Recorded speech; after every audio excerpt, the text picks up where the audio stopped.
Evening. Thank you very much for joining Cinema Showcase tonight, and join me in welcoming back Robert Mitchum. It's a pleasure to have you here. Thank you very much, Jim. An actor whose eyes never truly slept, a man who did jail time, a man the world called Hollywood's first bad boy. But the real story, the one behind the screen, is so painful you might struggle to believe it. This is the story of Robert Mitchum, a man who fought against fate from the moment he was born, and whose pain shaped the cool, careless image the whole world fell in love with. Let's start from the very beginning. August 6, 1917, Bridgeport, Connecticut. Into a working-class Norwegian-Irish family, Robert Charles Derman Mitchum is born. His father, James, worked hard at the rail yard. Life was simple, but it was moving forward. Then one day, everything changed. When Robert was barely 1 to 2 years old, his father died in a horrifying accident. While working at the rail yard, he was crushed between two boxcars. In a single instant, a small child lost his father forever. His mother, Anne, was left alone with 3 children and no support. Weeks later, her third child was born.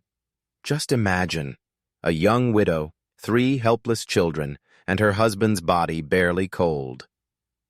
Robert grew up, but without a father's shadow to guide him. There was no discipline at home, and inside him grew an anger, a restlessness. He got into fights at school, even clashed with his principal. More than one school expelled him. When he was just 12, his mother sent him to live with his grandparents in Delaware, perhaps hoping the change would settle him down. But the same story repeated there, too.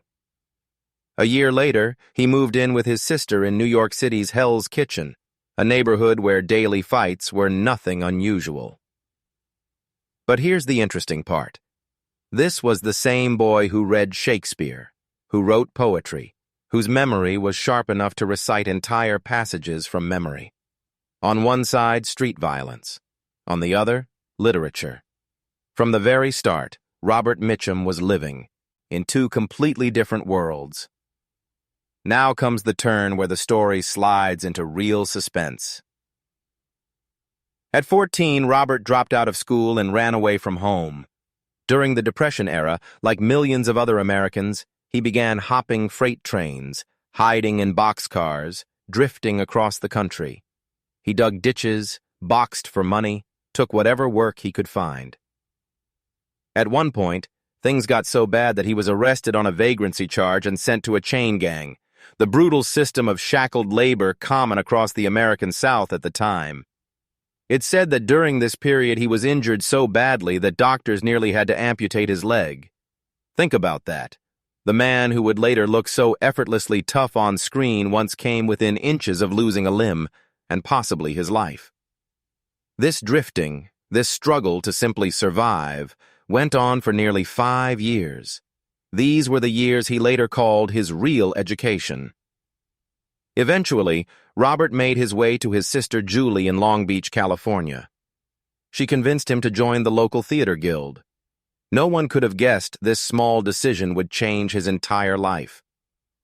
In 1943, he landed a small role in a Hopalong Cassidy Western. More small parts followed until RKO Studios signed him to a contract. Then came Story of G.I. Joe, 1945, and Out of the Past, 1947. And overnight, Robert Mitchum became a new kind of star. Audiences started calling him the coolest, most enigmatic face of film noir. But fate wasn't finished with Robert Mitchum yet. In 1948, at the peak of his career, he was arrested for marijuana possession. The news spread across the country. He spent a week in county jail, followed by time at a California prison farm. It was the kind of scandal that could have ended any actor's career on the spot. Instead, Robert Mitchum did the opposite. He turned the disgrace into part of his identity. When later asked to tell his life story, his reply became famous. He'd already told it all to the Los Angeles Police Department. A line that captured his whole personality, turning pain into a punchline, hiding hurt behind a shrug. It's said that his famous, heavy-lidded eyes, the ones that made half the world's heart skip a beat, weren't just from old boxing injuries. They were also the result of years of chronic insomnia, a condition that followed him for the rest of his life. A star by day, and by night, a man alone, fighting off sleep that wouldn't come. And yet, through all this chaos, one thing never wavered. His wife, Dorothy Spence, his childhood sweetheart. Two people who stayed together for 57 years, through every scandal, every storm.